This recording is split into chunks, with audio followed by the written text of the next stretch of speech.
Basic concept of legal system में क्या क्या आता है आपको पता है? पहला तो बेसिक कंसेप्ट है लीगल सिस्टम का, concept of rule of law यानी कि विधि का शासन। इसके अलावा आता है शक्ति के पृथक्करण का सिद्धांत यानी कि सेपरेशन ऑफ पावर, जो आपने पढ़ा होगा। तीसरा आता है प्रत्यायोजित विधायन। प्रत्यायोजित विधायन को इंग्लिश में बोलते हैं डेलीगेटेड लेजिस्लेशन।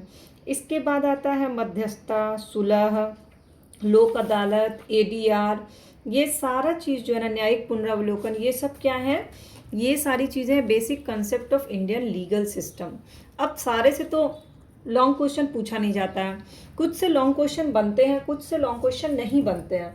तो बेसिक कंसेप्ट आपका सबका क्लियर होना चाहिए, बट लॉन्ग क्वेश्चन किससे बनेंगे वो मैं आपको तैयारी करवाऊंगी। Hello students, welcome back to my class. और अब तक आप समझ गए होंगे कि लीगल रिसर्च मेथड पेपर का आज का टॉपिक है basic concept of Indian legal system, जिसमें मैं अभी कराने वाली हूँ आपको विधि का शासन, डायसी का विधि का शासन और शक्ति का पृथक्करण सिद्धांत। इसके अगले में हम करेंगे प्रत्यायोजित विधान और एडीआर की ऑलरेडी सारी क्लासेस जो है ना, सुलह, मध्यस्थता, लोक अदालत, विधिक संस्थान, विधिक प्राधिकरण, ये सारी क्लासेस ऑलरेडी अपलोडेड हैं। तो हम लोग फटाफट से कर लेते हैं विधि का शासन। अब देखो, विधि का शासन वर्ड ऐसा है कि बड़ा आसान लगता है समझने में, यानी कि ऐसा देश जहाँ विधि के अनुसार, कानून के अनुसार शासन चलता हो, वहाँ विधि का शासन है। लेकिन खास चीज़ें क्या हैं कि सरकार जो है वही नियम बनाती है जो मनुष्यों के लिए लागू हो, जो मनुष्य के सिद्धांत पर नहीं, विधि के सिद्धांत पे काम करती हो। ऐसा जो देश है वो किस का हिसाब से चलता है? इंसानों के हिसाब से चलता है या कानून के हिसाब से? तो कानून के हिसाब से चलता है। लेकिन ये सिद्धांत दिया किसने? ये सिद्धांत दिया डायसी ने। डायसी के दिमाग में ये सिद्धांत कहाँ से आया? एक्चुअली डायसी इस सिद्धांत से प्रभावित हुए इंग्लैंड का देख करके।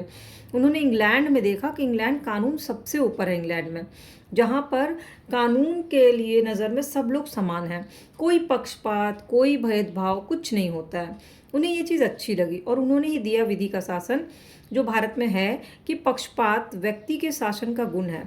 अगर कोई इंसान शासन करेगा तो वो पक्षपात करेगा ही करेगा, लेकिन अगर विधि के अनुसार शासन होगा तो पक्षपात की गुंजाइश क्या हो जाएगी? जीरो हो जाएगी। तो विधि का शासन क्या चीज़ से मुक्त है? पक्षपात से मुक्त है।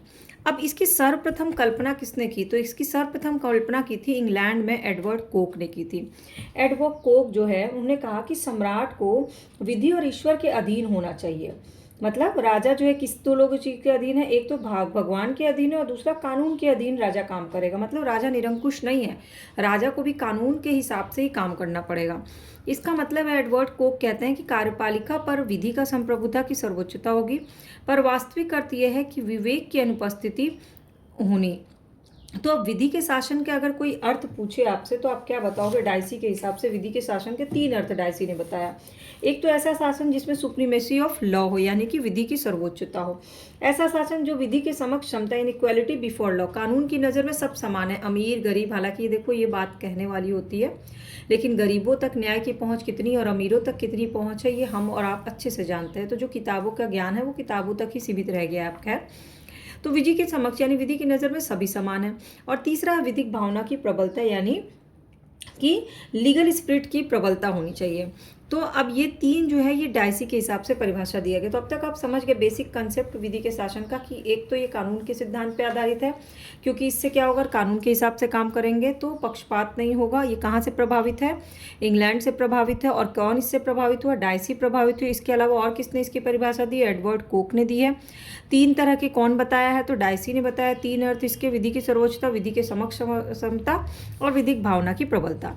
अब सबसे पहले देखते हैं कि विधि की सर्वोच्चता क्या होता है।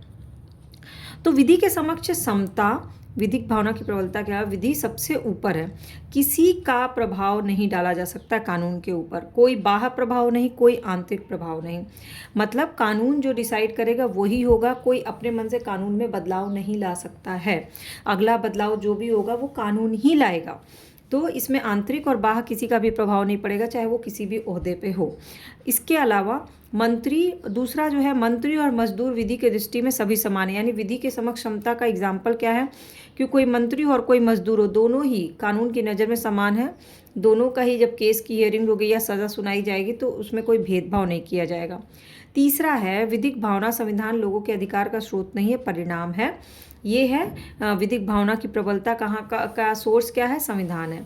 अब प्रोफेसर जेनिंग्स द्वारा विधि के शासन की आलोचना की गई। आलोचना किसने की है, प्रोफेसर जेनिंग्स ने आलोचना की। कुछ नाम याद रखना बहुत ज़रूरी, नहीं तो आंसर जो है ना लगता है कि अधूरा अधूरा सा है और आप सिर्फ बिना फैक्ट के कोई आंसर कंप्लीट कर भी नहीं सकते। इसलिए कोशिश करो कुछ बेसिक फैक्ट्स हमेशा याद होने चाहिए आंसर लिखने से पहले।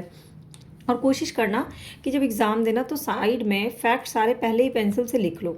उन्हीं फैक्टों को आधार बना करके आप आंसर लिखना शुरू करो तो आपका आंसर बिखरेगा नहीं। खैर, तो अब विधि के शासन में आगे क्या हुआ, तो विधि का शासन बनाम प्रशासनिक विधि, दो तरह की विधि है, एक तो विधि का शासन और दूसरा है प्रशासनिक विधि। दोनों में तो प्रशासनिक विधि की मान्यता को बाधित किया गया, पर विधि का शासन प्रशासनिक अधिकारी एवं सामान्य नागरिक में किसी प्रकार का भेदभाव नहीं करता है।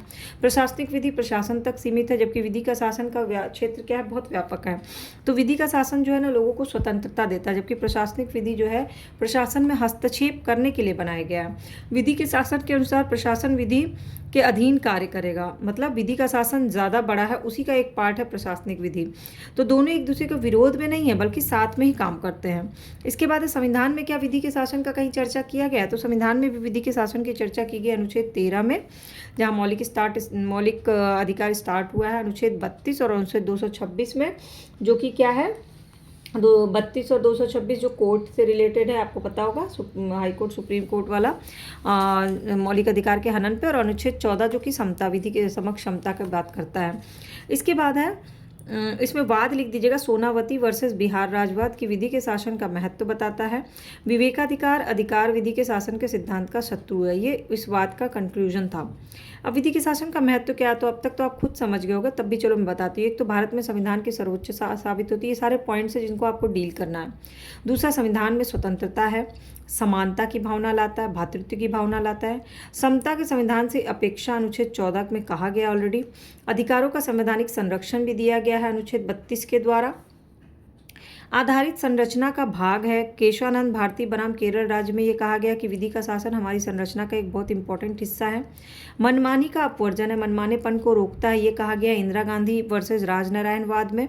विधिक अपेक्षा का पालन करता है, पी राममूर्ति और आंध्र प्रदेश राज्य के बाद में कहा गया है।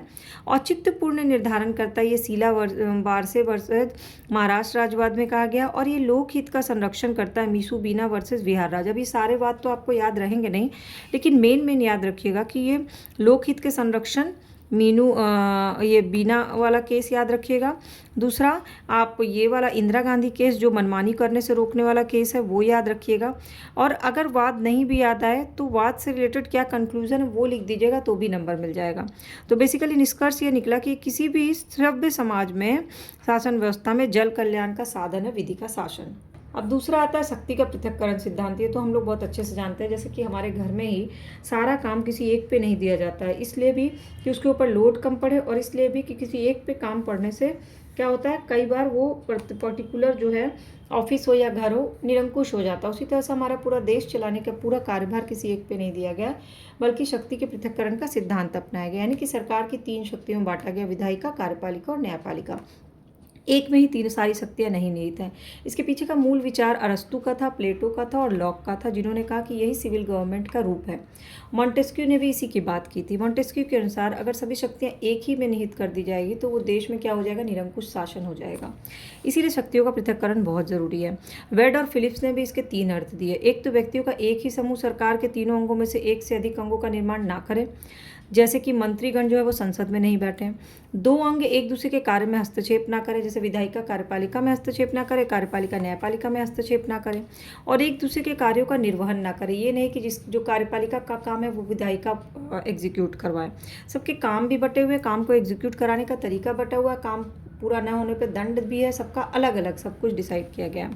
अब ये शक्ति पृथक्करण का सिद्धांत है, इससे निरंकुशता रुकेगी। कैसे, तो निरंकुश विधियों के अधिनियम पर रोक लगे। ऐसे कोई भी कानून नहीं बनाए जाएंगे जिनसे निरंकुशता बढ़े, क्योंकि कानून की एग्रीमेंट मतलब कानून का अप्रूवल होने में हर स्तर पे कानून को भेजा जाता है अप्रूव होने के लिए। मतलब शक्ति के पृथक्करण के कारण विधायिका द्वारा बनाए गए कानून को न्यायपालिका के पास भेजा जाता है समीक्षा के लिए। जैसे फंडामेंटल राइट्स के उल्लंघन से रिलेटेड चीज़ें हैं, उस पर भी न्यायपालिका का हस्तक्षेप है। फिर है कानून के निरंकुश क्रियान्वयन पर भी रोक है। मान लीजिए कोई कानून निरंकुश तरीके से क्रियान्वयन किया जाए तो इस पर क्या होगा, तीनों पालिका एक दूसरे पर निर्भर करती है निरंकुशता को रोकने के लिए।